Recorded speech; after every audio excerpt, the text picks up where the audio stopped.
The Facebook algorithm, it decides what you see and what you don't see. Think about this fact.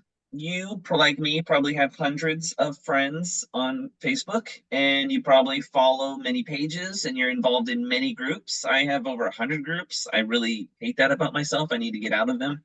But when I scroll through Facebook, I only see like a few of my friends. And a few, I don't see most of the pages. Sometimes I see things from the group. So why is that? Well, again, this is the algorithm at work, and it's deciding what we should see and what we shouldn't see. And here's how it decides it. It's trying to show you things that it thinks you will like. Okay. Now that sounds really simple, but the reason it's doing that is if you are liking the content and engaging in it, so you're commenting or you're hitting the like button or whatever, you're going to stay on Facebook longer. And if you stay on Facebook longer, Facebook gets to show you ads. So Facebook makes more money when you're on Facebook longer. Okay. So that's how the game works. We want our posts to be engaged with. So this is why the worst thing you can post is a link. So if you copy your TpT product and you paste it, what happens when my follower sees it is they click on it and they leave Facebook. So Facebook stops making money. So Facebook doesn't want people to see that. So it will suppress that. It won't go out as much as something that's really engaging. So if I were to post a picture that got lots of likes, Facebook would see that and start spreading it to more of my audience and more people who aren't my audience, but it knows that that's the kind of content they like. Now it's got all sorts of algorithms where it's figuring out, oh, this person likes comic strips, this person likes basketball videos, whatever. And it'll start to push it. And that's why sometimes you'll be on Facebook, you'll be scrolling, and all of a sudden you'll see a picture of a friend from college and they're like engaged or they got a kid or something. And you're like, I never see this person's content, but now all of a sudden I'm seeing this one photo. Why am I seeing this one photo? Because 100 people have liked it and 200 people have commented on it. So that's what I'm talking about with this algorithm. The algorithm is picking up these signals that this is highly engaging content, and so it's pushing it to more and more people. So it's going to show it to more of that person's followers. And if you're a page, like our business page, is going to show more people that it thinks will like our content. Another example, I love basketball, the NBA. I like the videos. I like the pictures with statistics. I'm a math nerd, so I get into all that. So just, I don't have to follow a page. If there's a page talking about somebody's statistics, Facebook knows that that's the kind of stuff that I never like it. I never comment on it, but I hover on it. I stop and I read it. And so Facebook knows I linger on these pages, and so it will send me more of that content. Okay, so we're good on the algorithm. That's what it is. How do we take advantage of the algorithm and why? Okay, because earlier I said the worst thing you do is post your TpT link. But the whole reason we have a Facebook page is to post our TpT stuff so people get over to it, okay? And you'll hear people say, we'll post an image and then put the link in the comments, or post the image and put the link even in the description. It doesn't have to be in the comments. And both of those will do better than just straight posting the link. You guys know when you post the link, it grabs the image and then the image is clickable. Okay, you can just take the image, put it in there, and then paste the link, and that will do a little better than just the link. Okay, but we want to get people to our TpT store, so we have to post links or pictures or something to get them over there, whether it's an email opt-in or come to our website and read, and then the website has a link or whatever. And by the way, this is my ADD kicking in because I wasn't scripted today, but I've noticed that links to my website do much better than links to my TpT store. I've noticed that on Facebook and Pinterest. So just take that for what it's worth. Okay, so how do we take advantage of the algorithm to get people to our store? We want to post, and I gave you guys a posting calendar in the past. We want to post stuff that's engaging. And what that's going to do is Facebook's going to say, oh, this page, it makes good content. I'm going to keep pushing it. I'm going to push more of its stuff. That way, when I post my product or a link or my email opt-in, it's got that juice, it's got that energy so that it will do better than if I didn't have all those comments. So I'm also going to get a bigger audience when I post all this engaging stuff because they're going to start to like and follow my page. But even if they don't, my posts are going to perform better. And so in the future, when I post my links, it will also perform better than if I didn't have all this previous engagement. Okay.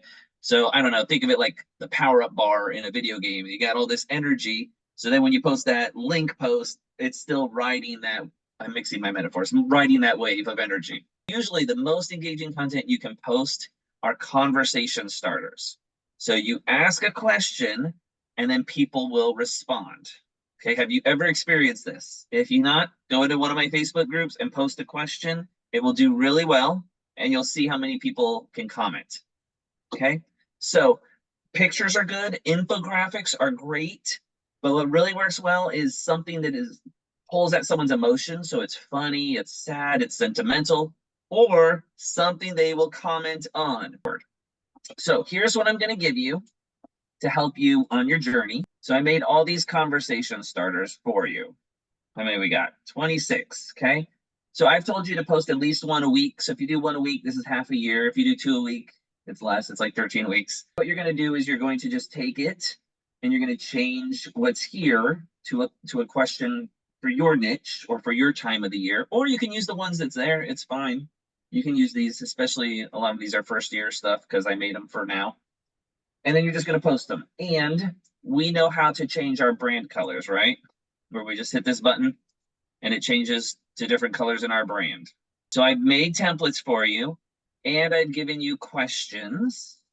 And if that wasn't good enough, 39 conversation starters. These are kind of blanks. So it's like, how do you feel when blank happens? And then I give you some prompts. How do you feel when your students get it? When state testing begins, summer break starts, all that good stuff. Now I'm going to give you the golden piece that makes this all even better. There are certain ways you can ask a question or ask people to respond that will do much better than if you just ask the question. So if you say, how do you feel when the back to school emails start, you will get some comments. But if you ask the question, how do you feel when you get that back to school email, answer with a GIF, you will get many more comments, hundreds, it'll 10x it. So I've been compiling a list of ways, like prompts to add to your question to make it like better, more creative. I'm going to show you one of my favorites. So this one isn't actually a prompt, but this is one of my favorite questions to ask. Yes. They don't teach you when you're getting your teaching certificate, but they should. That one always does really well, and it makes me, the answers make me laugh so hard. So another little tip here, share your funny stuff like that in groups. What I used to do, I don't do it anymore, but I should, is every morning I would share in a group, a different group. And then when I was really feeling ambitious, I'd share in a group in the morning and a group in the afternoon. And that just became part of my routine. But that really helped get that power bar going way up so that Facebook was pushing it even heavier. Here's one. This one was awesome. Yeah. Share classroom management tip. Answer with a song lyric.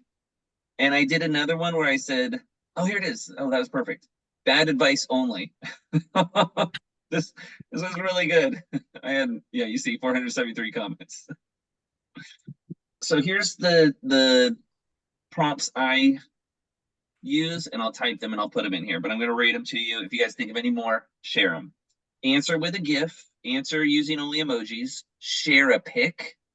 So sometimes I'll say, show me your bulletin board or your door or your classroom setup. Where'd you go on vacation, especially over summer, was great. Okay, tell me without telling me. So you've ever seen those on social media where like, tell me you're a teacher without telling me, or tell me you're a math teacher, speech pathologist, or whatever. Okay, bad advice only, and answer with a song title. And now, adding to the list, tag someone who needs to see this. One more tip, one more really great tip, and you probably already knew this one. Go to ChatGPT, type in. My audience is, for me, math teachers. It's back to school and I need to ask some questions from my social media page. Give me 10 back to school questions I could ask my audience of math teachers, something like that. And then it can just generate them for you. And then you can go watch Jenny's video about how to bulk fill and just dump it in there.